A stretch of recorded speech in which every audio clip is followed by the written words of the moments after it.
আসসালামু আলাইকুম প্রিয় দর্শক মন্ডলী, বাড়ি এক লতিরাজ কচু বিষয়ে কিছু আলোচনা করব। দেখেন, বাড়ি এক লতিরাজ কচু কি পরিমাণ লতি হয় প্রতিটি গাছে উঠানো হচ্ছে, সেটা চোখে না দেখলে আসলে বিশ্বাস করার মতো না। লতি আর লতি,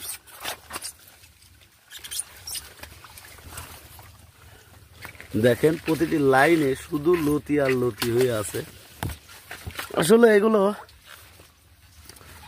ইডিয়েটের ভিডিও না, আমি প্রতি সপ্তাহে লতি কাটি 6 মণ 7 মণ করে বাড়ি এক লতিরাজ কচু প্রতি বিঘায় কাটা যায়। সমস্ত ভুঁই আমি আপনাদের দেখাবো, এটা কোনো সাজায় থোয়া লতি না। দেখেন লতি আর লতি হয়ে আছে।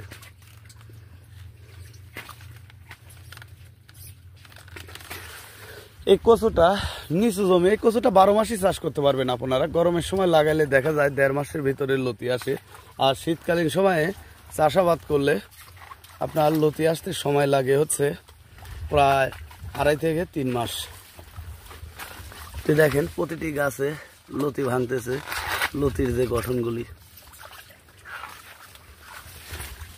ভাই হাত দিয়ে একটু লতি দেখা দেন তো। হ্যাঁ ভাই দেখেন, দেখেন লতি 2 হাত 2.5 হাত করে প্রতিটি লতি। তে প্রিয় ভিউয়ার্স, আপনারা চতুর সাইডে ভিডিও দেখে শুনে যেখান থেকে চারা লাগান, দেখে শুনে চারা লাগাবেন। কারণ বাড়ি এক লতিরাজ কচুর পাতায় এই যে তিল থাকে, আর লতিরাজ কচুর পাতায় তিল থাকে না। তে আপনারা যদি বাড়ি এক অথবা লতিরাজ কচু চাষাবাদ করতে চান, দুইটাই আমাদের আছে, বোম্বাইও আছে। 3 ধরনের কচুই আমরা চাষাবাদ করি। আপনারা যদি চারা সংরক্ষণ করতে চান তাহলে আমাদের সাথে যোগাযোগ করতে পারেন। আসসালামু আলাইকুম।